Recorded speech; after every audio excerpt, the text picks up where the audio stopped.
Welcome to the latest edition of the Stephen A. Smith Show, coming at you as I love to do. Every weekday afternoon from 1 p.m. to 3 p.m. Eastern Standard Time over the airwaves of Sirius XM, Mad Dog Sports Radio. The number to call up, as always, is 888-MAD-DOG-6. That's 888-623-3646. A lot of stuff to get into today on the NFL.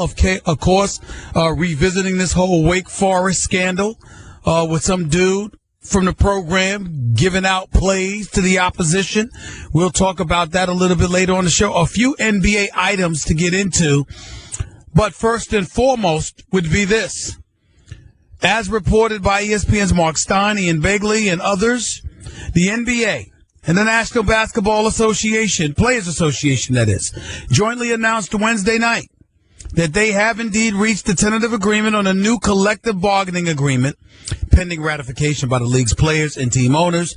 The sides have agreed to extend their mutual deadline to opt out of the existing CBA deal, which was Thursday, meeting tonight at 11:59 p.m., but they're moving that back to January 13th in order to give both sides sufficient time to review terms and hold the separate votes required to ratify the 7-year deal, which contains, by the way, an opt-out clause for both parties after year 6. Yesterday, the joint statement from the league and the union stated that specific deal terms would be released at a later date, but sources said a prime feature of the new CBA is a number of measures designed to help teams retain their current stars. The league's average salary is expected to jump from $5 million to $9 million. All right. That's approximately a 45% jump. Significant jumps, approximately 45% planned for rookie scale deals, minimum salary contracts, and some free agent exceptions, including the mid-level exception. That's where that additional 45% jump is coming from. In addition, those planned hikes, all right, sources said teams will have the ability to offer designated veteran star players contract extensions up to 5 seasons in length, and in some cases 6 seasons, greatly enhancing the ability of small market teams to retain their best players. Starting in July, for example, such teams as the Indiana Pacers and Sacramento Kings will be able to offer lucrative long-term extensions to Paul George and DeMarcus Cousins, respectively. These extensions have been modeled after the NBA's designated player rookie extension rules. There will also be no amnesty clause in the new CBA. There have been amnesty clauses in the past 2 CBAs, which allows teams to waive players and have salaries removed from the salary cap. That won't be the case this time around. And if you remember, the annual split of basketball-related income, known as BRI, for players remain at the current 49% to 51%. The early entry age for the NBA draft will also continue to be age 19, with the stipulation that American players must also be 1 year removed from high school to be draft eligible. So you could be 19 and European, that's fine. In America, however, if you're an American player, an American citizen, you got to be 1 year removed from high school before you can go to the pros. Why don't you just do away with the damn rule altogether? That's what I would say. By the way, maximum roster sizes will rise from 15 to 17 players, with the extra slots earmarked for players on, quote, 2-way contracts, as seen in the NHL. Those contracts stipulate that a player's salary is based on NBA minimums when the player is up, and an estimated $75,000 when the player is on assignment in the NBA Developmental League. So you'll get the NBA minimum if you're in the league. If you get designated to the NBA Development League, you'll get $75,000. So Chris Paul likes the agreement. LeBron James appears to like the agreement. Dwayne Wade appears to have liked the agreement, etc., etc. I need to see the particulars. But so far, it seems pretty damn good to me. There's 2 things that jump out at you. And it's not the average salary, because that average salary stuff doesn't mean much to me. I don't fall for that nonsense. Remember, with the average salary, you got to remember, average medium salary, no, pay attention to the word median, MEDIAN. Because you got to remember, if let's say, for example, it's averaging $9 million, right? Well, one player could get $20 million and another player could get $2 million. You're still going to have that huge disparity. That averages $9 million between 2 players, right? But one's getting 20 and one's getting 2. Actually, that's an average of like 11 million. But I'm just saying, that's what you got to pay attention to. And I think those are the kind of things to think about. And those are the kind of things to pay attention to. The other thing that I would say is this, and this is a big deal. Having the right to extend player contracts 5 years, 6 years before their deal expires, whether it be a couple of years, 3 years, or whatever the case may be, that's a very big deal because that's them saying, to hell with these super teams. We don't want dudes leaving small markets to go to major markets and major franchises. We want these guys staying with their respective teams, preferably the ones who drafted them. We want to disincentivize guys to leave. Well, that's a big deal. Here's why it's a big deal. It's a big deal because as we pay attention to this, as we watch this, as we monitor this, okay, you got LeBron going to Miami. You got Kevin Durant going to Golden State. You have the specter of CP3 ending up in Cleveland or somewhere else with a marquee name. Even though that's not a really good example because he's already in the second largest market in America. So he's somebody, if he would decide to leave for a lower market team, which seems unlikely, I think the NBA would actually like that. Those are the kind of things you got to pay attention to. So we look at the money. The money's there. There's a whole bunch of money to be made. Everybody's getting fat and happy. This is a good thing. Here's the bad part about it. When you're getting paid that much money, where's the incentive to actually play? Now, that's not to imply that guys don't work hard, don't play hard. It's to sit up there and say you have to trust it because there's nothing you can do about it if they choose not to. That's what it's there to say. That's a bad example because LeBron James is somebody that's only missed 65 games in his entire 14-year career.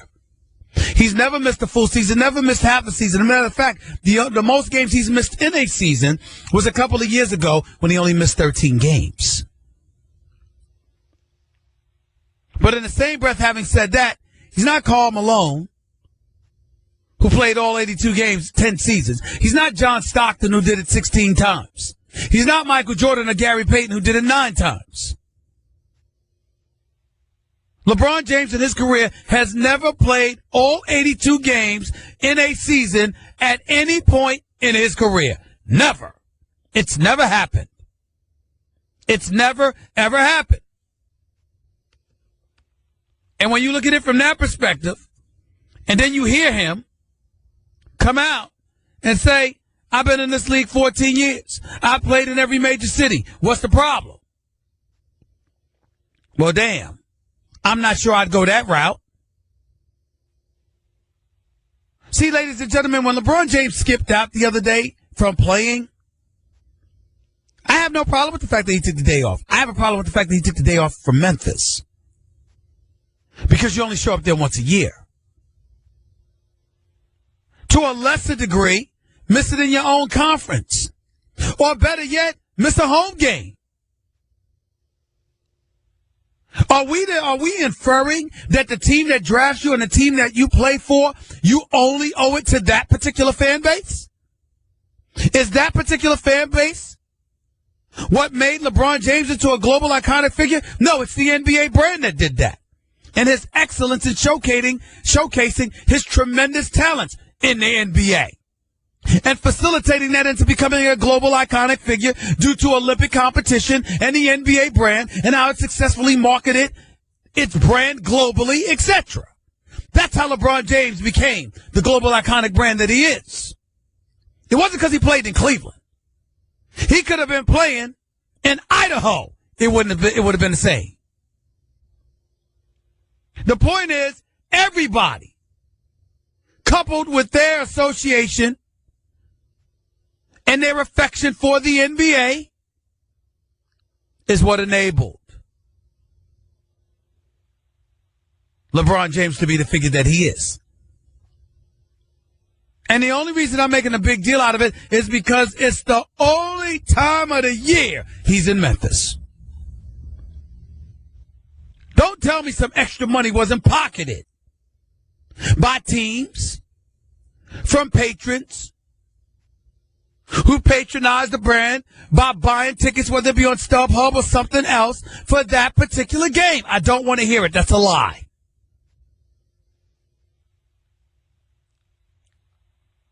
That's what I'm saying. That's exactly what I'm saying. And that's the kind of stuff that has to happen. That's the kind of stuff that has to stop. You can slice it any way you want to. I don't believe you should be missing a game on the road when it's the only time of the year you show up if you're a superstar.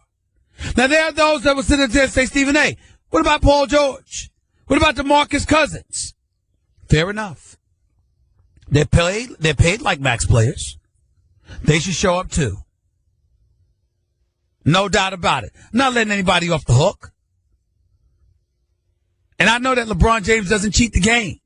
And I know that he goes out there and gives it his all and plays his butt off. And I love me some Tyronn Lue. Profound respect for him. But I think that they both were a bit insensitive initially. Tyronn Lue laughing. LeBron will not be playing, neither will Kyrie, neither will Kevin Love. You can't spread that out? I mean, you got all three dudes staying home? Just no regard for Memphis fans at all? None. I was very surprised by that. Tyronn Lue is normally a highly sensitive individual who pays attention to those kind of things, understands the sensitivity of it, and gets it. It's a consummate professional. I didn't think he was in that moment. LeBron James, 65 games in 14 years. There's nothing to say about this man. This man is, listen, he's not just great and capable, he's available. This is not about him taking a day off. He's entitled.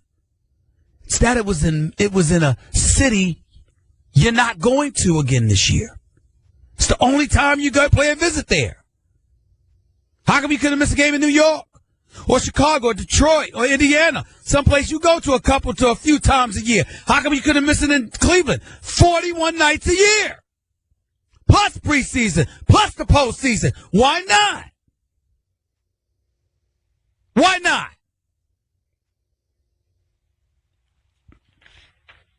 I just think these are the kind of questions we have to ask ourselves.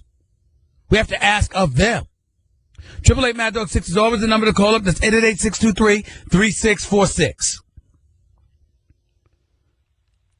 Another basketball item to get into that I think is necessary. Ladies and gentlemen, I think Carmelo Anthony should ask to be traded. I think he should get the hell out of New York. I know they're 14-11, but we all know the Knicks ain't going to win anything. We all know they're not going anywhere. We all know that they're a shell of the team they need to be in order to legitimately compete for a championship. And we all know Phil's running him into the ground. Derrick Rose is hurt with back spasms. Joakim Noah might as well be hurt because he's looked like he's aged in dog years the way that he's been playing. First year of a 4-year, $72 million deal. And I'm a fan of Joakim Noah. This guy's got a heart of a lion. But I've watched him, and he just looks hurt. He looks considerably weaker than he used to look. And I just don't know where the Knicks are going here. And if you're Carmelo Anthony at 32 years of age, yeah, you got your money, but now you can get your money and get the hell up out of there and play for a contender. Doubt he'll do it, though, knowing him. I just doubt he'll do it. 888 Mad Dog 6 is always the number to call up. That's 888-623-3646. Another thing I want to get into is Floyd Money Mayweather and how he felt the need to talk a little smack about Conor McGregor. Ooh. Not sure I like that.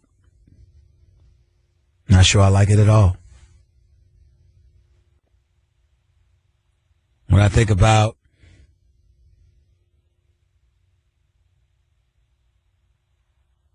Floyd talking smack, I'll say this. It's clearly a marketing ploy because Floyd Money Mayweather sitting there saying when he sees Conor McGregor, he's going to slap him. Floyd Money Mayweather will destroy Conor McGregor in the boxing ring. But anywhere else, whether it's in the octagon or in a street fight, are you crazy? Have you lost your mind? He does not need to be messing with Conor McGregor. That is a mistake.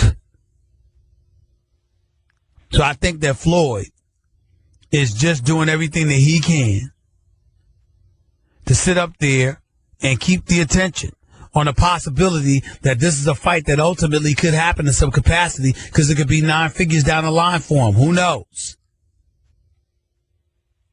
But he needs to watch himself when he talks about I'm going to slap him when I see him. Not Conor McGregor. I think that's a mistake. Triple A Mad Dog 6 is always the number to call up. That's 888-623-3646. By the way, let me ask you something. Does paying for channels you don't watch make you want to scream a 4-letter word? Stop. Just stop. It's time for a skinny bundle that gives you what you actually watch and not what you don't. Introducing the new Flex Pack from Dish. You start with over 50 popular channels. Want more? Then add channel packs like Locals, Variety, Kids, News, whatever. Don't watch, don't pay. Call 1-844-CALL-DISH today or visit Dish.com to sign up. The new Flex Pack from Dish. It's over 50 popular channels for just $39.99 a month with your first channel pack included. Add more channel packs like Locals, Variety, Kids, News, and more for $10 a month each. Get the skinny, y'all. Call 1-844-CALL-DISH or visit Dish.com to sign up. Requires credit qualification, 2-year commitment, early termination fee, and e-auto pay. One TV included, of course. Taxes and surcharges extra. Other restrictions definitely apply. Triple A Mad Dog 6 is always the number to call. It's 888-623-3646. We talk about LeBron James. We talk about the new collective bargaining agreement between the NBA players and its and the league. We're also talking about, guys not showing up to play on the road, taking days off. Particularly with the exorbitant amount of dollars that they're about to get paid on top of what they were already getting paid. Is this going to stop anytime soon? I think matters are going to get worse, not better. That and whether or not Carmelo Anthony should be traded. Plus, some NFL action. And then some. Stick around. It's Stephen A. It's Sirius XM. It's Mad Dog Sports Radio, Channel 82. Past hour number 1 back in the Stephen A. Smith Show, Sirius XM, Mad Dog Sports Radio. I'll touch on the whole Louisville Wake Forest fiasco in a little while as well. I believe my man Mark Schlereth will be on at the top of the 2 o'clock hour, so stick around. This is Stephen A. Smith Show on Mad Dog Sports Radio. Let's go to the phones. Jake in Pittsburgh. You're live at Stephen A. on Mad Dog. What's up, Jake? Hey, Stephen A. Long-time listeners want to say that you pretty much are the reason that I have satellite radio. 10 to noon, you're on First Take, and noon to 1 sucks, but 1 to 3, I got you back. So thank you for that. You keep me entertained while I drive. Thank you. But I wanted to comment on missing an away game. I remember when I was a kid, my dad used to pull me out of school every once in a while for a doc's appointment, if you know what I'm saying. We go to a ball game, and I remember I was super stoked to see Ken Griffey Jr., but we got to the ballpark and found out that he was sitting the day out because it was a little bit too hot for him. So I definitely can feel for, those kids out there in Memphis that maybe were, pretty excited to see King James in all of his glory and, miss that opportunity. So I definitely feel for them and come get where you're coming from on that. No question. I mean, I appreciate that. I mean, that's the whole point. Again, for me, listen, it's a physical sport and things happen. And if you can't go, you can't go. I understand that. But to just take a day off from rest, all right, even if you want to do that, who the hell am I to say that? Say that you can't. I'm just saying that on the road in a city that never will see you again in that season. I just don't get that. I don't get how people are fine. Oh, don't worry about them. Just make sure you play at home. Nah, make sure. Listen, you ain't gonna miss so many games anyway. The games that you should really miss, that you should really make, are the games where people only get one chance to see you. That, to me, is it. That's how I feel about it. No, absolutely, I agree with that. I appreciate it, man. Thank you for the call. Let's go to Jay in Denver. You're live with Stephen A. on Mad Dog. What's up? Stephen A., I love the show. Keep doing what you're doing. Thank you, man. Go ahead. All right, you and Max this morning, we're talking about the Knicks trading Carmelo. Mm-hmm. If Phil Jackson and the Knicks proposed an offer to Cleveland, trading straight up for Carmelo and Kevin Love, do you think they would do it? And I think they would, because I think LeBron would. I think the Knicks would do it. I think the Knicks would do it. I'm not so sure Cleveland would. Yeah. Do you think LeBron would just tell David Griffin, you got to make this trade happen? I don't think LeBron is in a position to tell them that. I think that LeBron, even though he has some clout, there's plenty of things that he wishes they would do differently at times that they don't do. Yeah. You know? Man. Stephen A., imagine the NBA Finals, Melo, LeBron, Kyrie versus Steph Curry. That would be something special. That would be something special. That would be something special, because I have promised you this, and I like Kevin Love a lot. I'm very fond of him, and he can play. He's no scrub. But you saw how minimal his point production was in the finals. That would not be Carmelo Anthony. I promise you that. That would not be Carmelo Anthony, especially with LeBron feeding him the ball. It would not be Carmelo Anthony. I promise you that. I appreciate the call, man. Thank you so much. Let's go to Rick in Chicago. You're live with Stephen A. Amanda. What's up, Rick? Oh, man, I'm chilling, man. Enjoying life, man. Ain't nothing wrong with that. No, man, it's awesome, man. It's awesome. Hey, man, I want to chime in on a couple of things. First off, man, I mean, maybe I'm old-fashioned, man. Maybe my way of thinking is outdated or whatever, but I really consider it a privilege to be in the NBA and play basketball. And, you know, I think people take it like it's, you know, it's not a regular job. It's a privilege, man. You know, there's only a few guys that's skilled enough to be at that level to play in the NBA. So I think you owe it to the people. You owe it to the fans, the league, and everybody, man, to go out there and perform, man. There's only 82 games. I don't think unless you're injured, man, that you should be getting any rest at all. Well, 82 games is a lot. And sometimes you could just get up and you may not have it. Here's my issue, and here's where I think that the argument is far more poignant. The night before, you played the same team. If you're LeBron James and the Cleveland Cavaliers, you played the same team in Cleveland, which was the Memphis Grizzlies. So let me get this straight. You felt fine enough to go up against them on your home turf, but not when it came to going to Memphis. And Memphis, the fans in Memphis ain't going to see you at all, anytime, all year long.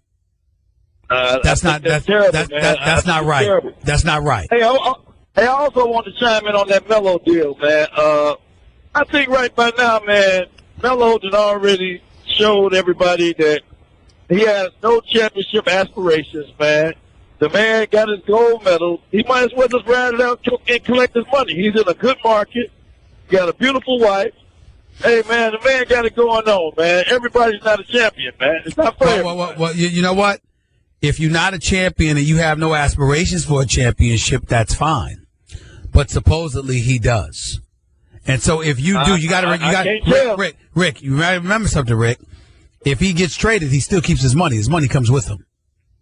I totally understand if you don't want to leave because Jim Boeheim begged him to go to Chicago, you know. When Thibodeau was there with Derrick Rose and Joakim Noah, a younger version, Jim Boeheim begged him to go to Chicago. But it was a difference between $122 million and the $65 million Chicago was in a position to offer him. Melo said hell no to that, and I don't blame him. He wanted that money. I can't knock him for that. But now that he's got his money, he can go anywhere, and the money comes with him. And you know what? I'm not mad at him. I'm not mad at him if he stay. I'm not mad at him if he go, man. But he made his choice. He had a chance to, you know, go out there and test the market, to go out there and win a championship with certain teams. Twice, Rick. Right. Of course. Remember, he chose the loot. Remember, as I reported, it was never supposed to be Bosh in Miami. It was always supposed to be Melo.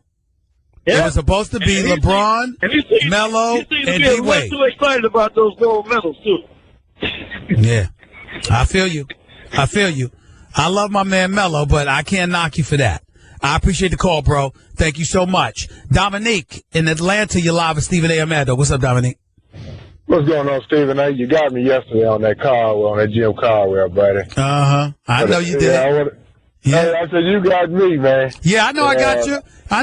Mr. Leslie Frazier. I heard you. Yeah, but I just want to agree totally with you, man, on that LeBron, man, taking off. I don't so much have a problem with him taking off. so much. But I just thought it was real arrogant, his response. And, hey, I played all around the world, and I done played in Seattle and all of this. But, so I don't have to explain to nobody why I took off. A lot of people paid a lot of money, man. You could have just been pleasant. And even if you lied and said, hey, man, I wasn't feeling well tonight. Listen, you're not feeling well. You're not feeling well. You're not feeling well. My whole point is this, and I can't understand how people can't get where I'm coming from. If you're, if Jordan or Pippen or anybody else, that's the only time they're ever going in that city that entire season. They're not missing that game because of rest. I know. They're not missing that game because of rest. They're not doing it. I totally agree with you. Like I said, I totally 100% agree with you.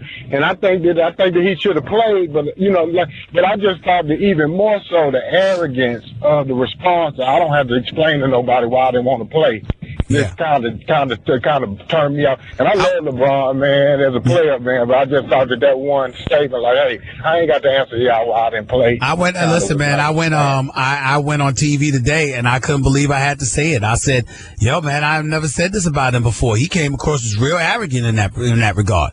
And far be it for me to call somebody arrogant, because I damn sure know I am. But I'm not arrogant and disrespectful to people I'm getting money from, which are patrons. I mean, I just don't know. I just don't know. I mean, he looked bad in this one. He did to me. He just did. Yeah. Man, I tell you, man, I enjoy your show. I listen to your show every day, as you see, man. But thank you, bro. And keep up the good work, man. And I call back maybe a couple days. Call back a couple of days when Jim Caldwell and then win the 10th game of the year and try to tell me he's the coach of the year. Go do that. But get his name right this time, Dominique. Get his name right. Y'all talked about earlier, too, real quick, about Jameis Winston and Weston, who was the better quarterback, and my quarterback come with the Cowboys. I think Jameis Winston is going to be a better quarterback than all of them, man. He might be. He's a winner. He's a winner. Yeah, he's a winner. I like Dak Prescott a lot, too, man. Yeah, man, have a good day, man. I just say, bro. For a minute, I'll let you. All the best to you, my man. All the best to you. Jay and Cali, you're live with Stephen A. Maddow. What's up, Jay? Hey, Stephen A., thanks for taking my call, man. I really enjoy your show anytime. But thank you, man. I got two things. One is, what do you think about Melo for LaMarcus Aldridge? And I think San Antonio might throw somebody in there with LaMarcus Aldridge. And another thing is, what do you think about Kobe Bryant not being celebrated enough for giving us, as a fan, his all? I mean, these kids now, okay, I don't mean to call them kids, but these young men nowadays, they are breaking some records that stood for like 20 and 30 years. But I totally agree with you, Stephen A., about giving a fan waiting to see you. I think on TV I saw last night a fan had a billboard that said, drove 4 hours, paid $800, and LeBron no show. Thanks a lot, or something like that. But what about us celebrating Kobe a whole lot more, because he had broken fingers, twisted ankles, and he did everything that he could to give us fans what we came to see every night. And I think that's why he was celebrated so much when he left the game, because when he came to town, the arena was sold out. But I think we still keep celebrating Jordan, who hasn't played for 15 years now, and I think we're overlooking Kobe Bryant, who took the what do you call?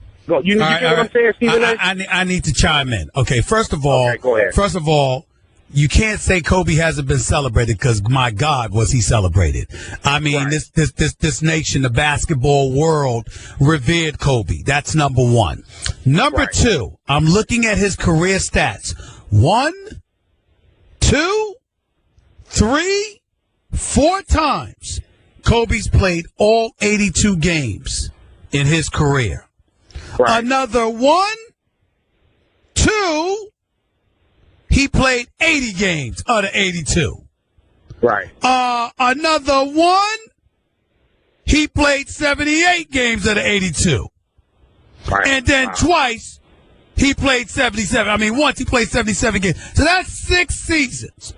Where the 3 times he played all 82, another 2 he played 78, another 2 he played, another 1 rather he played 78, another 2 he played 80, and 1 he played 77. Now, he has been celebrated. He has been revered. But let me tell you why you're going to put a pause in that. Because the last 2 years in L.A. were awful. It was so bad. You know that, Kobe, you just came there to watch Kobe jack up shots. Because Jim Buss didn't put anything around him. So the fact that he had an entire season where he was celebrated, combined with the fact that he has been widely respected and beyond, and combined with the last 3 years where 2 of those years he got injured and only played in 35 games combined out of 164 games. You can't say he hasn't been celebrated. But I will tell you this. He never cheated us. That brother came on the court and he brought it. And I will say this. As great as LeBron is, and LeBron's phenomenal, the fact that LeBron James has never played 82 games in a season, he even missed games during a 66-game lockout short season, and then you speak the way he spoke about missing the game in Memphis last night, that does ring. That does ring. That's not good. Now, what about the trade? Melo for Aldridge. Here's my problem. You need Aldridge because you needed a perfect successor to Tim Duncan. Some dude 6'11" and can defend. Aldridge might come up short offensively, but Aldridge is more formidable defensively than Melo. And playing for Greg Popovich, I mean, could you imagine what Popovich is going to do if Melo slacks off on defense? He might lose his mind. That's going to be awesome. Yeah, he might lose his mind. I don't know. I don't know about that. You know? And plus, I don't think Melo wants to be in San Antonio, even though he wouldn't mind being in a state with free, that doesn't have a state income tax. So if he leaves New York, he don't have to worry about the tax because New York won't fit the bill anymore. San Antonio, Texas. That is correct. That is correct. Okay, gotcha. That is correct. Hey, man, I love your show. I love everything you do. I watch you like every single day, man. It's like no matter when I think I'm right, you say something to change that, man. I don't know how you keep doing that, but man, just keep doing you, man. Man, please. There ain't no me without y'all, man. Keep the love coming, bro. I'm always here. Thank you so much, my man. Appreciate you. Happy holidays to you and your family, bro. All the best to you. 888 Mad Dog 6 is always the number to call up. That's 888-623-3646. More of the Stephen A. Smith Show on Mad Dog Sports Radio. Talking NBA, talking LeBron, talking skip games, talking a new past hour. Number one back here in the Stephen A. Smith Show, Sirius XM Mad Dog Sports Radio. Remember, the one and only Mark Schlereth, NFL analyst for ESPN. He will be on with us at the top of the hour number 2. So we're looking forward to talking to him.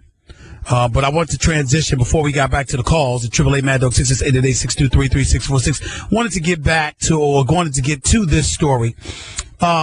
And I'm reading from ESPN staff writer Andrea Adelson, but we've seen this story everywhere over the last 24 hours. We learned that a Tommy Elrod, former player for the Demon Deacons of Wake Forest University, former member of its coaching staff, who was not retained by the coach there before deciding to do radio for the IMG network, calling Wake Forest games. We learned that he was leaking plays to the Louisville Cardinals for their game against Wake Forest.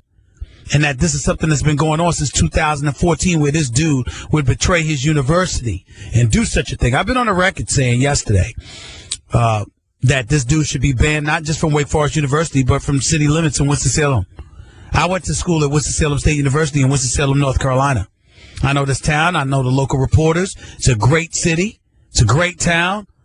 Proud member of Ram Nation. But the Demon Deacons were across town, and they obviously were a bigger deal than us. They were in the ACC conference, going up against Krzyzewski and Dean Smith, and then ultimately others, and Roy Williams to follow, and all of this other stuff. Tim Duncan played there. Randolph Childress played there, and others. But this is about football, not basketball. This is about that university. And this guy, Elrod, clearly betrayed them. He betrayed them. He should have been fired. He shouldn't be hired again. He can't be trusted by anybody. But speaking about not being able to be trusted by anybody, it should also be Bobby Petrino, the head coach for Louisville's football team. Now, reading from this particular article by Andrea Adelson, Louisville Athletic Director Tom Jurich said in a statement yesterday, Wednesday, that offensive coordinator Lonnie Galloway received, quote, a few plays, end quote, from former Wake Forest radio announcer Tommy Elrod, who has since been fired for leaking confidential information to the Demon Deacons' opponents. Galloway and Elrod have known each other since 2007 and worked together on the Wake Forest football staff from 2011 to 2012. Lonnie received a call from Elrod during the week of Wake Forest game, and some information was shared with him that week, Jurich said in a statement. Among the communication were a few plays that were sent and then shared with our defensive staff. None of the special plays were run during the course of the game. Our defense regularly prepares for similar formations every week in their normal game plan. Any other information that may have been discussed was nothing that our staff had not already seen while studying Wake Forest in their preparations for the game, and the material was not giving any further attention. I'm disappointed.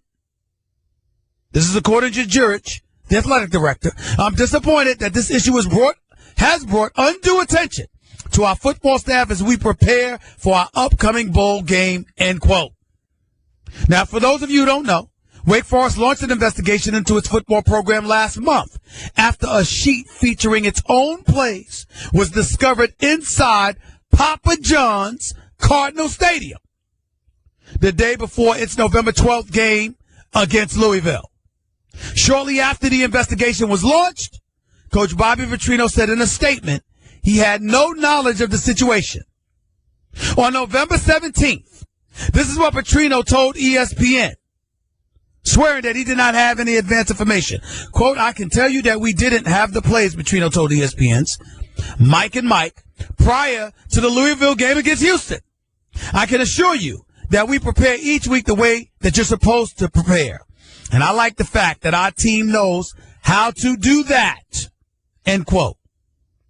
On Tuesday, Wake Forest announced that Elrod provided or attempted to provide confidential game preparations to opponents on several occasions, starting back as early as 2014 when Dave Clawson took over as head coach. You see, ladies and gentlemen, Elrod played at Wake Forest from 93 to 97. He served as an assistant under Coach Jim Grove for 11 seasons. But when Clawson got the job, he declined to keep Elrod on his staff once he was hired. So, you know, motive is there. He was ticked off. He was pissed. He was bitter. He ultimately went from being an assistant coach to taking on duties with the radio broadcast team. And Clawson didn't think much of it. He said, fine, no problem. Let the guy have open access to the Wake Forest program. So what does Wake Forest do once they conduct their investigation? They find emails, text messages, and phone records, concluding that Elrod had tried to give out the confidential information. That's why the IMG radio network had to fire him, and that's why he's ultimately been banned from Wake Forest athletics and its facilities. Now, the coach that employed Elrod for 11 years, he said, this is Jim Grove, that for 13 years his practices were open and held in the middle of campus for anyone to see. Clawson continued that policy as well, allowing Elrod complete access to the program, not only as a radio broadcaster, but as a football alum. He says, quote, for 13 years, we had no indoor facility, no privacy. Anybody could come and watch us just practice. So we had no secrets for 13 years, and now all of a sudden, that's a big deal? We never had the ability to keep people out of our practices. So anybody who wanted to come and watch and share what we did at practice could do that. And we had no ability to stop it for 13 years. Now all of a sudden, it's a big issue. I don't get it. Grove, Mr. Grove, that's just an asinine, dumb, stupid, irresponsible statement that's clearly coming to the defense of somebody you evidently like. Allow me to tell you how this is a problem. Somebody watching practices of a football team, last time I checked, that's not things that can be easily figured out. Hand signals, other signals, plays. These are things that are known by football coaches. Why the hell would anybody think that a coach at Louisville would have access to information about Wake Forest other than what's on film. This dude, Elrod, was giving the information to the opposition. And if it was not a big deal, why was he doing it sneakily?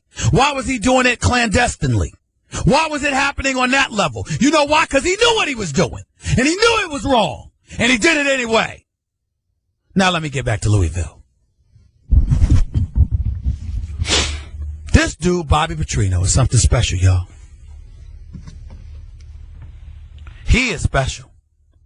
And let me tell you why. Let me count the ways. This brother's on another level. I got to give it to him. I mean, when you think about Bobby Petrino and the kind of stuff that he's been involved with over the years, what do you say, ladies and gentlemen? What do you say?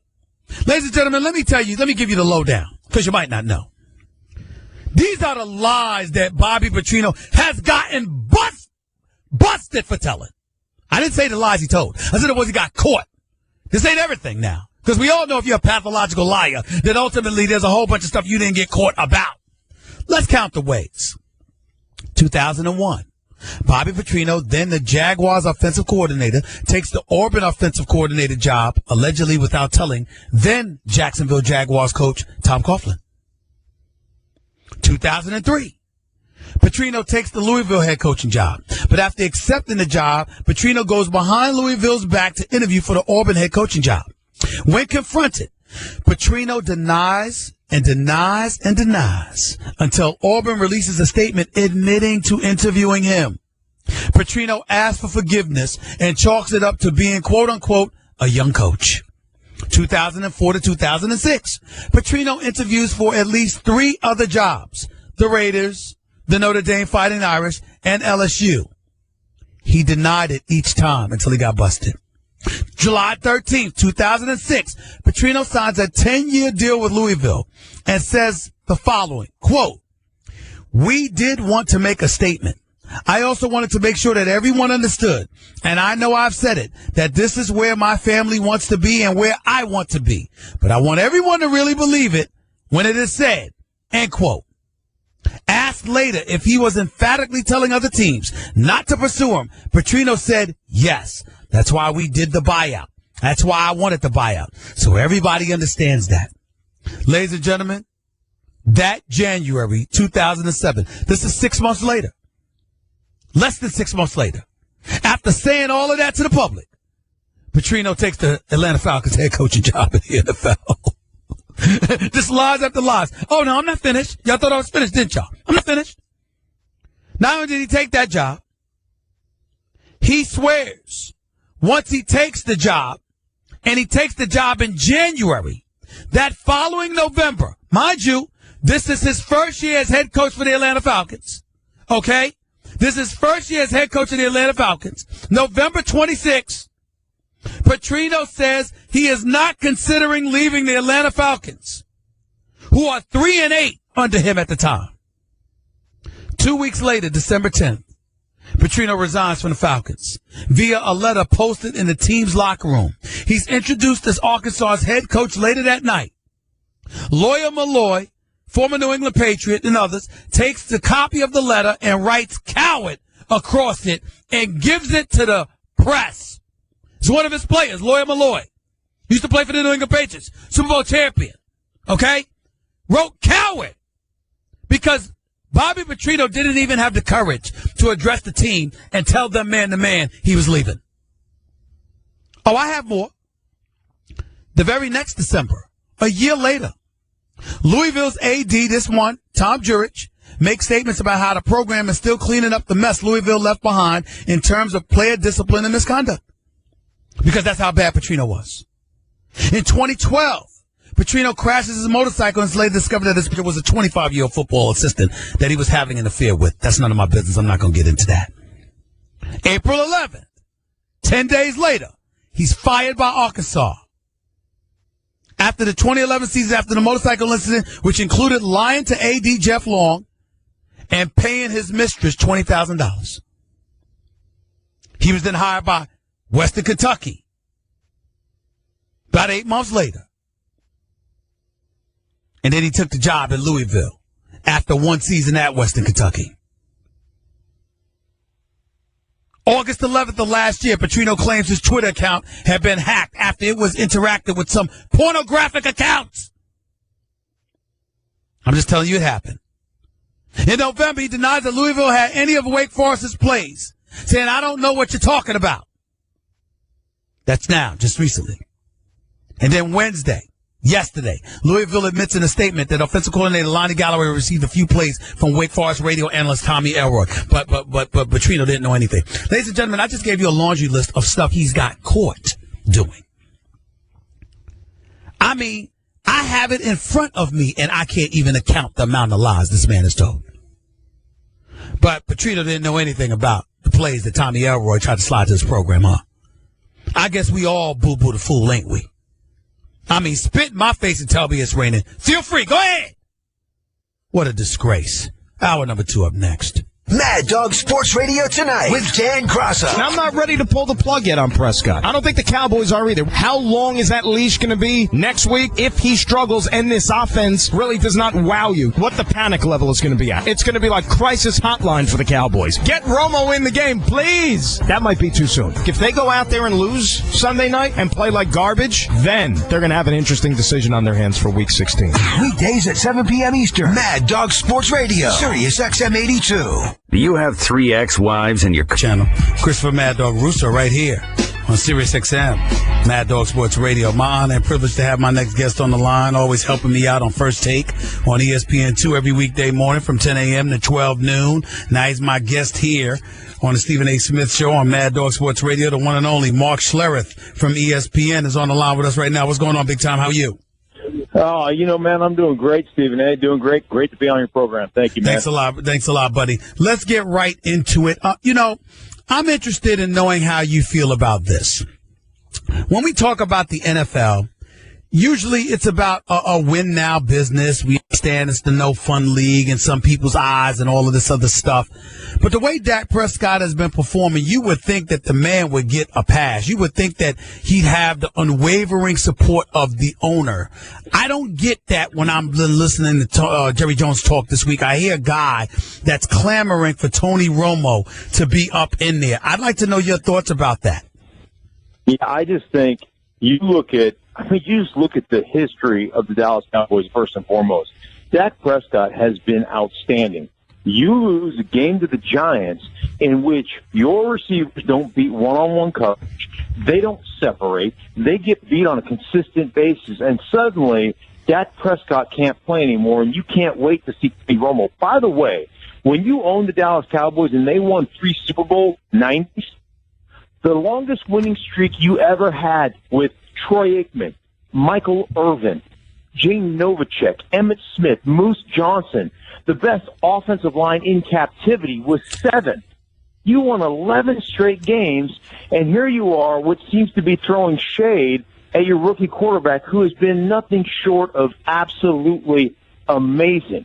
Now, I guarantee you, the guys in the locker room totally have Zeke's back, but for your owner to do that, it's just he's so... When it comes to stuff like this, he's so tone deaf, and he doesn't realize, I don't believe, how much, how hard it is, and how much stuff he does as coach, and just how dysfunctional that whole comment is.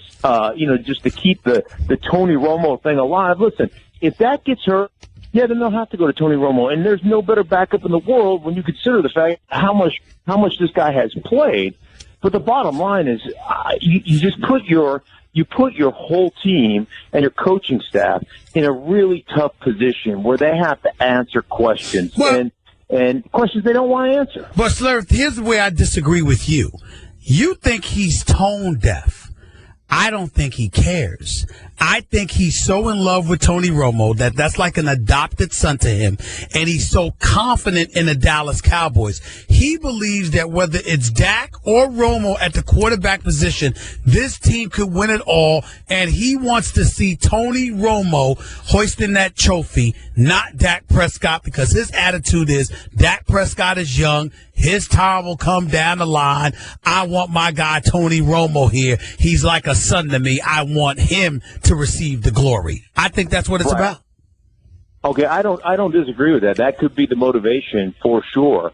But I'm saying he's tone deaf because even if that's your motivation, you just keep your mouth shut. That is what I believe you need to do. You know, ultimately, we sit in a locker room as players, and every day you open up that locker room, and now all of a sudden, instead of talking about the upcoming opponent or the mistakes that we made and the things that we have to overcome, now you're putting guys in a position to have to answer the question, is it time for Tony Romo? Has Dak Prescott hit the rookie wall? What's wrong with our offense? Blah, blah, blah, blah, blah. And I've been in those locker rooms, man. It makes you not – it takes this kind of sanctuary that is your area, and all of a sudden you get to that media moment, and you're like, I can't even be in my own locker room. I can't get ready. I got to go hide somewhere until this is over because I don't want to have to answer that question. But doesn't Jerry Jones know that? And as a result of that, see, this is why I think he's doing this on purpose. I actually think he wants to rattle the rookie quarterback, so he may not be as exceptional, and that way Tony Romo could be up in there. I don't think it's far-fetched to have that opinion. I really don't. Oh, yeah. Well, I mean, listen, when it comes to Jerry Jones, nothing would surprise me. So I'm not of the belief that you put your players in a position where they have to answer questions.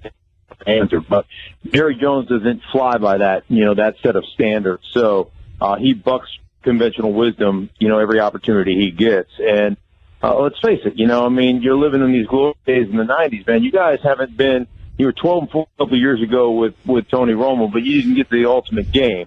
They're playing great. I would leave it alone, but that's not Jerry Jones. He likes to mix it up a little bit. We're talking to Mark Schlereth right here with Stephen A. Sirius XM Mad Dog Sports Radio. Who's the number one threat to the Cowboys in the NFC conference right now in your mind? Wow. Obviously, there's a couple different things. The Tampa Bay Buccaneers are playing great on the defensive side of the ball. Jameis Winston has been exceptional. He said, man, I ain't no loser type of thing. He had that press conference. Guy has been lights out. Love the way he's ripping the ball, has no fear. Throw an interception, doesn't matter. I'm going to come right back and throw it downhill on you. I guess I would say the one team that has beaten the Dallas Cowboys is the Giants. They've beaten them twice. And sometimes you just have a situation where you have confidence and your players, for whatever reason, in your scheme just matches up well against the opponent you're playing. And so I would look at the Giants. It would be the one team in the NFC that would give me more pause than any other NFC team when it comes to going to Dallas to play the Cowboys in the playoffs. They're the ones. I don't think they're the best team in the NFC. I don't think they're, and I would say that I would think that Seattle would beat the Giants. I think there's a couple of teams that would beat the Giants. I think there's a couple of teams that are better than the Giants. But the one that gives Dallas the toughest matchup is the Giants, and that would be the one that would threaten me the most if I'm a Cowboys fan. Mark Schlereth right here with Stephen A. Sirius XM, Mad Dog Sports Radio. Seattle's got a game tonight against the Los Angeles Rams. Haven't spoken to you since Jeff Fisher was fired. Haven't spoken to you since Richard Sherman complained about Thursday night football. Talk to me about your thoughts on both items. Well, Jeff Fisher, come on, 21 seasons as a head coach, and he's had 6 winning seasons. Yep. It's astronaut. It's just crazy. It's almost preposterous that he still had a job because this is a production business, which goes to say I think it's really a testament to how much the guys like Fisher, how much they love playing for Jeff Fisher. But the bottom line is this, we make such a big deal of the draft, and you look at their draft, defensively, they've had guys come through there that have been great, that have developed into Pro Bowl players. Offensively, he has not developed an offense since he's been a head coach. The 1-2 years he was good in Tennessee, the Mike Heimerdinger came from the Denver Broncos championship teams to really work with the quarterback, to work with that offense. That was the one time that he had offensive production with Steve McNair. He hasn't developed anybody on the offensive side of the ball. So just that fact alone, in this day and age of the National Football League, is a fireable offense. And then when it comes to Richard Sherman, I completely agree with him. Richard Sherman's a smart dude. It is garbage. The Thursday night games, the level of competition is lessened because of the fact that the players aren't healthy. You have put the players in harm's way more than normal. I always go back to that game. I've done this several times. and we haven't talked. But I go back to the game a few weeks ago where Luke Kuechly got a concussion on a Thursday night game, and it was one of the more innocuous hits that I've ever seen a guy miss a lot of time for. And that leads me to wonder, they always talk about concussive issues, and it's not just a one big trauma hit that gets you. It's the cumulative damage that you do over time, repeatedly ramming your head into somebody else's head. And if you think about, hey, 70 plays in a game on Sunday where I'm having contact on every play in the line of scrimmage, and now Thursday I roll right back around and I have to take another 60 plays, I mean, it's got cumulative effect, head trauma-wise. So, you know, I think the hypocritical nature of the NFL, which is to say, hey, we care about the safety of our players, but you care about money. Here's the one issue that I think people have with Richard Sherman is you guys as a Players Association collectively bargained this. You're getting a lot of money. That's one of the reasons the salary cap continues to go up. You guys agreed to it. And you need to have stronger representation when it comes to sitting down and negotiating that CBA, because you guys are complaining about this. You knew you hated it when this last deal got done in 2011, and yet you agreed to it. Mark Schlereth right here, Stephen A., Sirius XM, Mad Dog Sports Radio, transitioning to the AFC. When Kansas City beat Oakland the last Thursday night, I was like, hey, man, these boys are no joke. This is a legitimate threat to New England. Then I saw Tom Brady throw for over 400 yards on Monday. Now, I know the Ravens' pass defense is not that exceptional. Trust me, I get that part. I heard Steve Smith, Sr., threw his helmet in practice today, was clearly frustrated. There's some issues there in Baltimore, no doubt. But at the same time, 400 yards passing is 400 yards passing. Even without Gronk, is it simply a waste of time for any of us to talk about somebody in the AFC beating the New England Patriots, Mark? Yeah, I mean, I would say, I guess there's one team right now that makes me kind of look at them, kind of raise my eyebrows, and that is the Pittsburgh Steelers. You know, there's two teams right now that don't have great records but are finding their rhythm and heating up at the right time. That's Green Bay in the NFC, and that is the Pittsburgh Steelers in the AFC. With Le'Veon Bell, with Brown, some of the other development. Ben Roethlisberger said this the other day. He's like, man, listen, when our offensive line starts to gel and play well, we are tough on the offensive side of the ball. They've played exceptionally well. And then you look at the first 10 games of the season, they had 13 sacks total, something of that nature. In the last 4 games, I believe they've had 18 sacks. Their defense is playing. They're getting after the quarterback. They've found a rhythm, and they're actually very good defending the red zone. Had a couple of goal line stands a couple of weeks ago. So that's a football team, in my mind, that is kind of peaking at the right time. They're the one team that I would look at the AFC right now that I would say, yeah, if they had to go to New England, if they had to go to Foxborough in a playoff environment, they're the one team that I would give a chance. I would still pick New England, but I'd give a chance to the Steelers. Based on what you've seen, Mark, over the last, over this entire season, if you had to pick two teams right now to meet in the Super Bowl, right now, who would it be? It would be the New England Patriots, and I think I would go, believe it or not, I think I'd go Green Bay. Wow. Really? Just based on the last 3-game winning streak? Because the secondary looked awful against the Redskins. Right, they were, but they've gotten better on the defensive side of the ball. They've gotten healthier. Those guys that are a bunch of young players have gotten an opportunity to work together a little bit. But it really comes down to Ty Montgomery, who you guys know, I mean, a Stanford wide receiver playing running back. They are very multiple in the running game, and that guy, he's a matchup guy that's really tough for anybody because you can put 2 backs in the backfield and create a situation where you've got 2 backs and a tight end or 21 personnel, and you're in a situation as a defense where you're like, we got to match up with them in heavy. And then you could explode out of that. And Montgomery be a wide receiver. And next thing you know, it's really, truly 11 personnel. Or if they decide to match you up in nickel because they're worried about the threat of Ty Montgomery, then they just go, we'll run some power football at you because you only have 2 guys.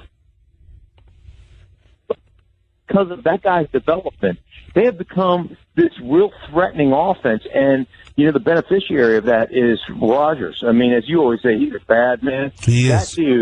That dude, he's always been, in my mind, the best off-platform thrower I've ever seen. And he struggled. I mean, he struggled mightily pretty much all season. The last 3 games, man, he has been dialed in. The third or fourth play of the game this week against Seattle, where he rolls to his right, and he literally hits Devontae Adams on the fly. I mean, in stride, about 40 yards, just laser beam down the sideline, running to his right, off balance. You down there and set it in his hands. Better than that. And I'm telling you, when he's got that going on, when he's got that mojo and that confidence going on, they are a nightmare to contend with. Mark Schlereth, always appreciate you, my brother. Thanks so much, man. If I don't speak to you before, have a happy, wonderful holiday with you and your loved ones, my man. All the best to you. Likewise, my friend. It's always great to talk to you. Thanks, Stephen A. All right, buddy. The one and only Mark Schlereth right here with Stephen A. Sirius XM Mad Dog Sports Radio. 888 Mad Dog 6 is always the number to call up. That's 888-623-3646. Back to your phone calls in a minute with Stephen A. Time into story time. You can listen to a massive selection of classics, thrillers, bestsellers, and more, all performed by talented actors and narrators on your smartphone or tablet with the easy-to-use Audible app. Try your first one free by visiting audible.com/Sirius. Millions of people already know how easy it is to escape with a story from Audible. And since it's an Amazon company, they're also experiencing concierge-level customer service, from book recommendations to account questions. When you're an Audible member, you'll get even more, including access to exclusive original audio shows, news, comedy, and other great audio programs. Start a 30-day trial risk-free and enjoy all the benefits of membership. Plus, your first audiobook is free. Go to audible.com/Sirius. Make yourself happy, y'all. Trust me on this one. 888 Mad Dog 6 is always the number to call up. That's 888-623-3646. Let's go to the phones. Let's go to Jason in Pennsylvania. You're live with Stephen A. and Mad Dog. Jason, what's going on, baby? How you doing? Hey, how you doing, Steve? I'm doing all right. Happy holidays, man.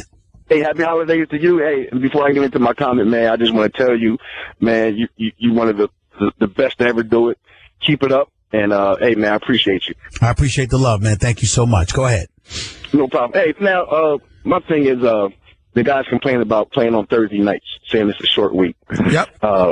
Okay. In the 90s, I actually played in the Canadian Football League. I know it's not the NFL, but it's professional football.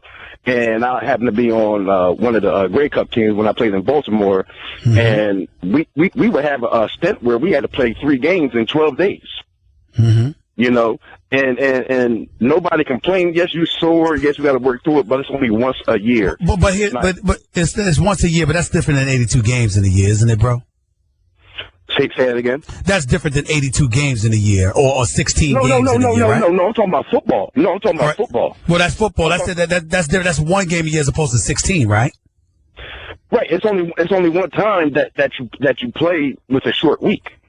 Gotcha. So I don't understand why the guys out in Seattle are complaining that they have to play on a Thursday night. Well, what they're saying is this. They're sore, they're not feeling healthy, et cetera, and they go into it that week. I don't think it's so much that. I think it's the hypocrisy on the part of the NFL. Quick to find guys, quick to take money out of their pockets, quick to suspend them, quick to implement new rules and regulations, always having the proverbial foot on the proverbial neck to show that their labor, we're management, we're the ones who run the show, and then you send them out there after telling the world that you're so ultra concerned about their safety. It's one of those situations where you understand that it's only once a year. You may not like it, but you deal with it, and you can go from there. But it's a lot heavier for you on the psyche to go home when you take that and you sit there and look at the NFL and say, I think they're hypocrites. I think that they say one thing and do another, and it makes me sick that they're allowed to get away with it just because they know the public loves seeing us play. You see what I'm saying? Well, I understand that, but I have to disagree with you.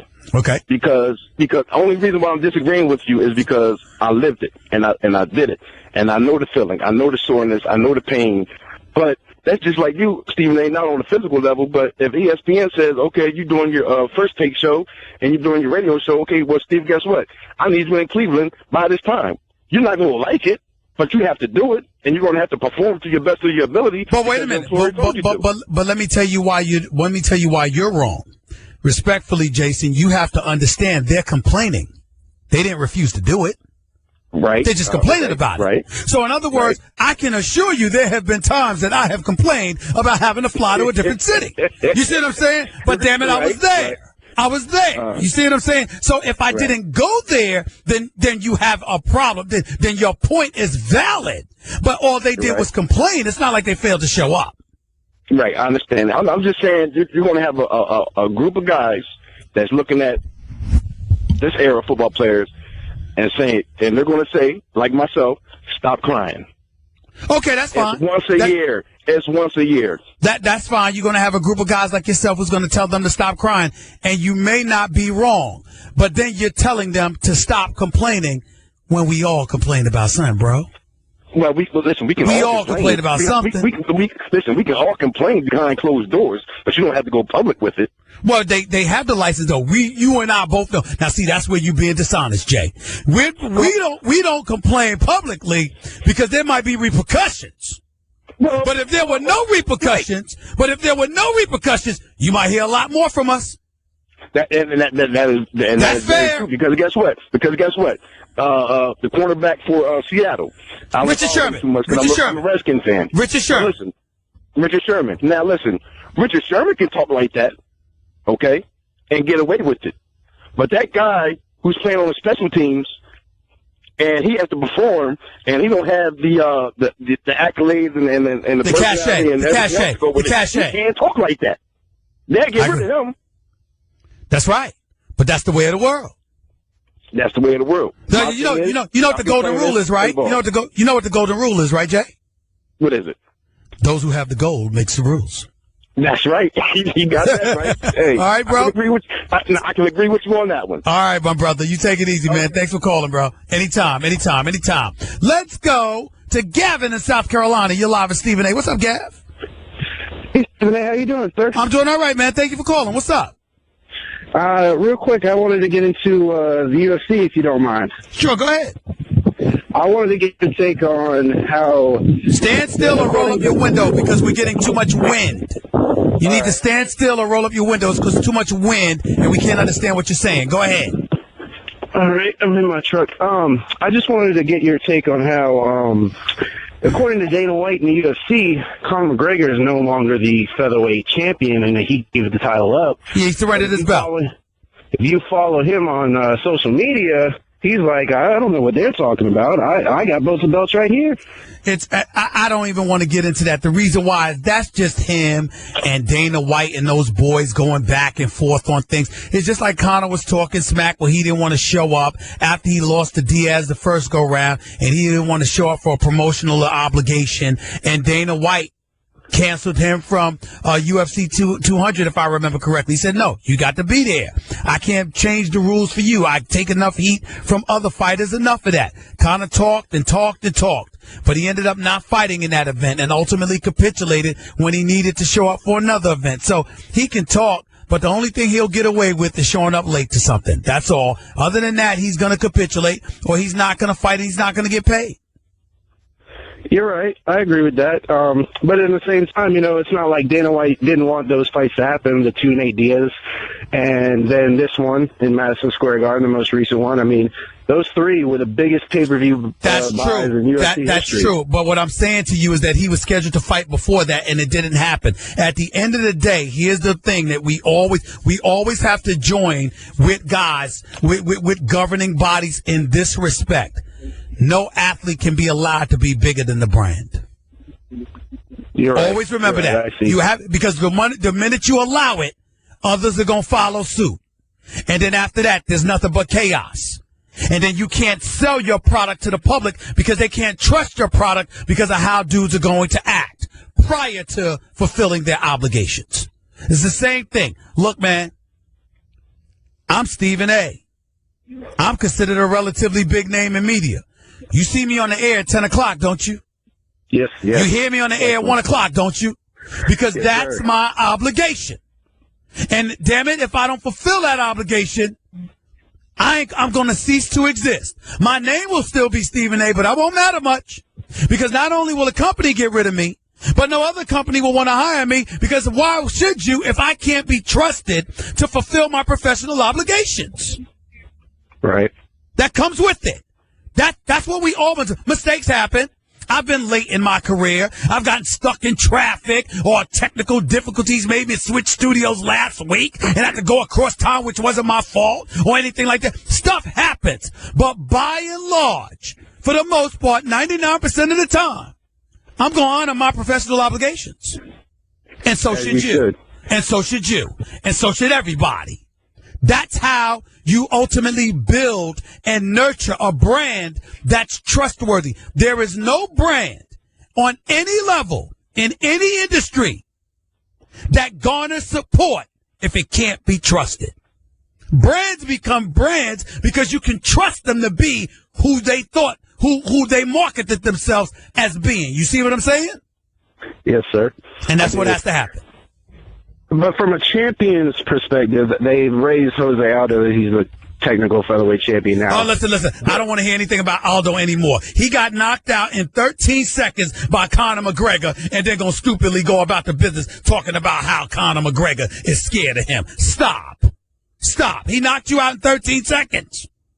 Not only that, before Conor knocked him out, he made Conor wait for basically a whole year. It was supposed to happen early this summer, and then it ended up not happening until the end of the year, and now he just wants an immediate rematch. It's like, dude, come on, man. Well, that's the point that I'm trying to make, and my problem with him is that he walks around acting like somebody's scared of him that knocked him out in 13 seconds. That's just stupid. No matter how lucky Conor may have been in his eyes, he knocked you out in 13 seconds. How the hell you going to say he's scared of you and he knocked you out in 13 seconds? That's just stupid. It's just stupid. And I respect the hell out of Aldo, but that's just stupid. Gavin, appreciate the call, man. Let's go to Milton in Virginia. You're live with Stephen A. What's up, Milton? Hey, what's up, Steve? How you doing? Talk to me, bro. I'll preface my statement. Good. I was tough on my statement saying, I'm still a fan like you, and as well, I detest the Cowboys fan base. However, this Dak Prescott situation, I'm getting chirping around saying that maybe Jerry Jones is looking at trying to market that boy to maybe get some for him. I mean, he's so Romo prone to get Romo back in there. No. You're wrong there. He doesn't want Dak Prescott to be gone because Dak is the future. Tony Romo is 36 years of age, various back surgeries, broken collarbone, etc. He knows Tony Romo's done after this year for him. He believes that the Dallas Cowboys can win the Super Bowl this year, and he wants Tony Romo to be the one who receives the glory on his way out the door. He knows Dak is the future. He doesn't want to get rid of Dak. He just wants Dak to step aside this year so Tony Romo can get the glory. That's what this is about. Your professional opinion, you honestly believe that he would want Dak to be the face of the franchise going forward, huh? Yes. No question about it, because Dak's the future. Dak's only 24 years old, bro. Dak's the future. He's a great quarterback. But he's only 24 years old. He's only 24 years old. So, of course, you want him for the future. You just want Romo for this year. But it's still undermining Dak. And it's still doing Dak no favors. And it's wrong for Jerry Jones to do that. Even Troy Aikman has been quoted. He don't understand what the hell Jerry Jones is doing. He thinks that if Jerry Jones could, he'd put Dak, he would have had Romo in there already. Hey, Cocoa Puffs, but how do you think about a Steelers Cowboys Super Bowl? How you feel about that? I don't believe in the Steelers secondary. I believe in the Steelers offensively, particularly if D'Angelo Williams comes back and could help Le'Veon Bell hold down the fort with their running attack. I don't trust the Steelers defense, particularly their secondary with Blake, Cockrell, and Gay, and all of these dudes. I don't trust them. I think they're susceptible against the pass. I think that Derek Carr will eat them alive. I think Tom Brady will eat them alive. That's my problem with the Steelers. Well, still don't lose no hope, bro. Keep hope alive. Thanks a lot, bro. Appreciate you, man. Thank you so much. Brad in New Jersey, you're live with Stephen A. Talk to me, Brad. Hey, Stephen A. I wanted to talk about the 82 games and how, you said it's a long season. I've been an iron worker for 22 years in Jersey, and I work 225 days a year. And, I work, not 10 months out of the year, and these guys get off 5 months of the year. They work 3 to 4 days a week. They get, they play 2-3 hours a night and a little post game here and there. Mm-hmm. If I called my boss and said, I'm tired today, I can't make it, I need to rest for tomorrow. I also, I've missed maybe 10 days in 22 years for the birth of my kids or, being sick. These guys, and another thing, these guys have all the money in the world. They can get massages all day and night, the best workout facilities, every luxury in the world. I can't, and another thing, they're done at 40. They're retired with all the money in the world. If you told anyone that they're going to work from 20 to 38 with that schedule, I can't even fathom taking a day off. All right. I don't get it. Brad, I'm going to help you get it. Let me tell you you're not wrong, but I don't think you're getting it. So let me help you out here. You said you do what? Answer the questions quickly because I got a couple records. Go ahead. I'm an iron worker in Jersey. You're an iron worker in Jersey. Okay. If I said to you, here's $5 million a year, and you had carte blanche to get away with whatever you wanted to get away with, would you work as hard as you do? Yes. I mean, Here's what I mean. Hold on, Brad. Brad, I told you a quick question. I'm not saying you work as hard as you would, meaning when you go to work. I mean, if you can slide in a few off days here and there, would you do it? Yes. That's the point. See, what happens is that they can get away with it because their contracts are guaranteed no matter what. And on top of it all, we judge them so harshly by what. So, like somebody like LeBron is judged so harshly by what he does in April, May, and June that we've sort of been complicit in giving him the license that November through April doesn't matter that much. So we're guilty of it as he is. It also seems like a trend. And then not only that, let's also take this into consideration. You might tweak something or whatever, but if you're an iron worker, and let's just say the most important tool is your hands, and then you tear a ligament or something in it, right? You're not going to be able to work every day like that. That's what 82 games is for them. He's just resting because you said he can, and I agree with your point. I agree with you, but what I'm saying is, to me, the argument to make against him is not that he missed games. The man has missed 65 games in 14 years. 14 years. Right. Okay? He don't miss too many games. He just doesn't. It's not just him. It just seems like the trend. It's right. Like more time to take it off. You're right. Listen, when DeMarcus Cousins takes off, and your team is 9-16, and you don't play in April, May, and June because you're never in the damn playoffs, you got a lot of damn nerve taking the game off. Your coach rather giving you the game off. That's ridiculous. But the point that I'm trying to make to you is this: it's not about the games off for me, particularly with LeBron. It's about the fact that you knew you would only be in Memphis once a year, and you picked that game to miss. Instead of someplace you're obviously going to be in more than once a year. I think that's very inconsiderate. All right, that's Stephen, my problem. Thanks. I love your passion, man. Be good. Thank you, buddy. Appreciate it, Brad. 888 Mad Dog 6 is always the number to call up. That's 888-623-3646. More phone calls on LeBron. More phone calls on Reston. More phone calls on the Cowboys. More phone calls on the NFL players. More phone calls on Wake Forest. Louisville scandal. All that and more up next with Steve 33646. Back to the phones we go. Let's go to Rocky in New York. You're live with Stephen A. Amanda. What's up, Rocky? Hey, what's up, Stephen A? Big fan, man. First take, everything. Great job. Thank you. No, this Dallas Cowboys. Let me tell you, I'm a fan, and I know you hate me. I got it, but I'm just happy. It's all in fun, bro. I'm just a New York hater about the Cowboys. I'm an objective fan. I'm just having That's fun. The thing, I'm an just having objective fun. fan. But I'm caught, man. It's all good. No, I was thinking. Do you think that? Jerry Jones put Tony Romo up to that press conference. So basically, if he wanted to start him later, it doesn't fall on him. It's more of an upper management. It wasn't Romo. It's an upper management coach decision to put him in because I think it's ridiculous what's going on.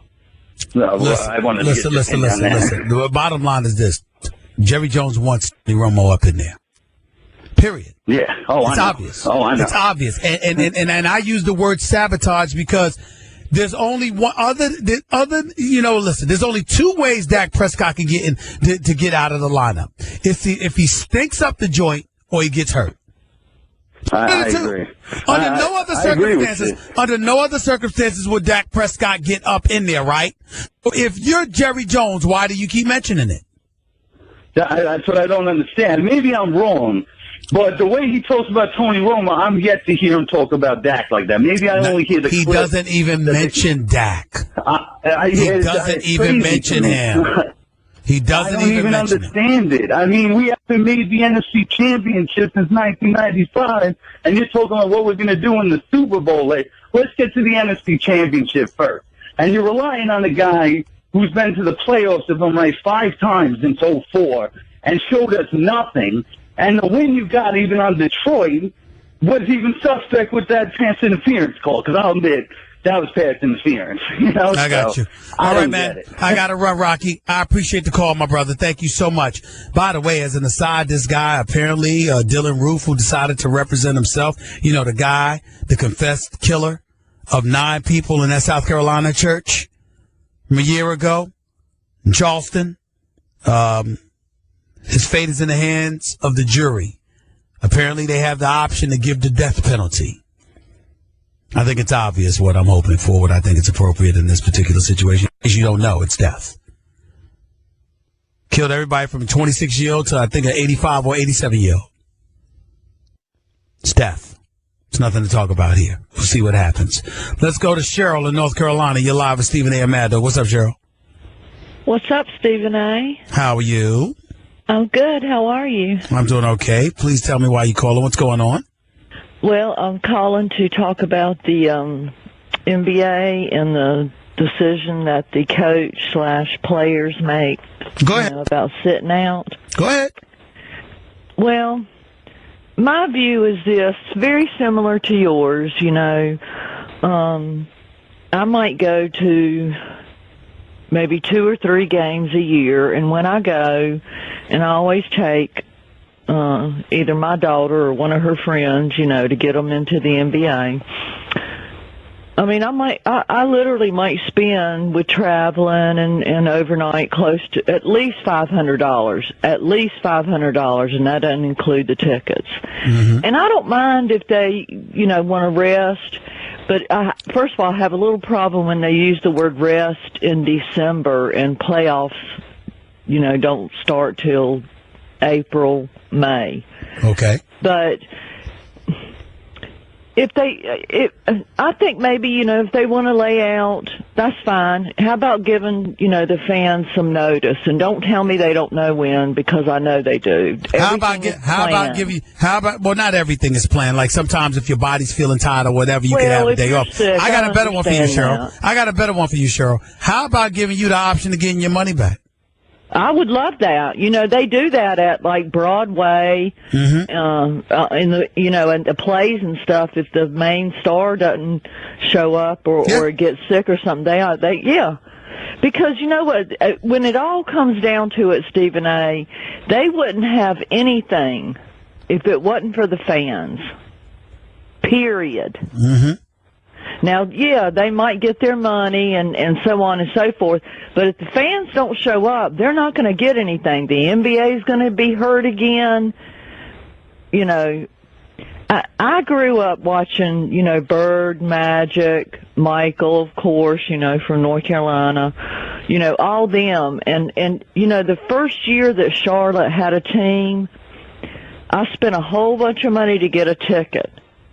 And Larry Bird was hurt and couldn't play, but he flew on a plane, lying down on a bed, and sat on the bench with the team, even though he didn't get to play.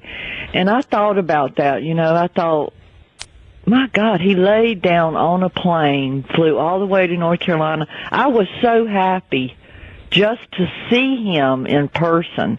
I would have loved to have been able to see him play, but I didn't. But the fact that he traveled with the team, and back then he was hurt bad right before he retired. Yeah. I got you. You know, and I also want to say greetings from North Carolina. I hope you have a happy holiday season. And same to you and your family and loved ones. Thank you so much. Hey, bye. Take care, Cheryl. Thank you so much. Let's go to Darnell in North Carolina. You're live with Stephen A. What's up, Darnell? Brick, what's going on, man? I'm good, bro. How you doing? Good, man. Got a question, comment about football and basketball. One thing I do want to say is I was holding that was Jose Aldo's first defeat in 10 years. So while he can't say that Connor's scared of him, I think he does have the right to ask for a rematch, bro. Well, no, I don't. He does. I don't have a problem with him asking for a rematch. You just can't open your mouth and say somebody's scared of you that knocked you out in 13 seconds. That just sounds stupid.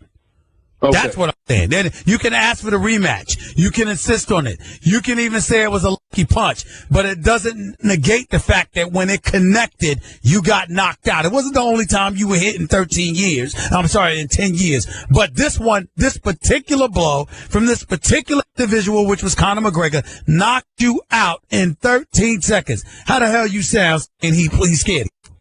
Yeah, got you. Okay, just want to make sure people understood that who are clowning him. Okay, football question. And you got to forgive me because I've been recording First Take. I had to get to work early, so if y'all didn't talk about Richard Sherman said Thursday night games were poop fest. Has anybody on their team or anybody media-wise said that somebody on that team should be in a hurry to get back out there on the field the way they stunk it up Sunday? Did they show up Sunday, Stephen A? They did not. They stunk up the joint. But in their defense, Darnell, since Russell Wilson arrived there 5 years ago and the Legion of Boom has been intact, they had never lost a game by more than 10 points ever. So they did stink it up this past weekend, but damn, it never happened before. I got you. I was just hoping I heard one of them defenders say, hey, we need to get back out there because we got him back. By the way, I'm ashamed of your position. You know why I'm ashamed of your position, Darnell? Why? They're playing the Rams. I mean, why wouldn't you rush out to play them? I mean, talk about wanting to get over. Talk about wanting to get over your hurt feelings. What better opponent to have than that? The only thing come on. If Jeff was out there to get another loss. What I'm saying is Jeff Fisher ain't out there to get a loss, but you know what? He was so awful, damn it, he contaminated the franchise. It's like a damn virus sifting through there. I mean, Jared Goff, Case Keenum, what do you want? I mean, if I'm there, I'd want to play Monday. The next day, if it's the Rams. I mean, please. Okay, let me get this in about basketball, then I'm going. Go ahead. You said the thing about Boogie. I don't know if other people have said that too, but that's what I was going to bring up. Is it just the case that the hatred for LeBron James, not from you and not from some of these people that are calling, but you said it was inconsiderate for LeBron to take off the one time he went to Memphis yesterday. Do you think it's inconsiderate that Marc Gasol took off the one time he was going to Cleveland the day before yesterday? Yes, it was. Yes, it was. But at the same time, yes, it was. But at the same time, I'm not going to make the same amount of noise about it. You know why? Because LeBron is a global iconic superstar. And whereas you might have paid, to go to the Cleveland Cavaliers game, you're also paying to see LeBron. You won't really care that much if Marc Gasol don't show up to work. It would be nice, but damn it, you'll get over it. But LeBron not showing up, that hurts, bro. I just feel like he's getting crucified for being so great, man. You're right, but so what? So what? Let me ask you a question. Let me ask you a question, Darnell. Who's your favorite player?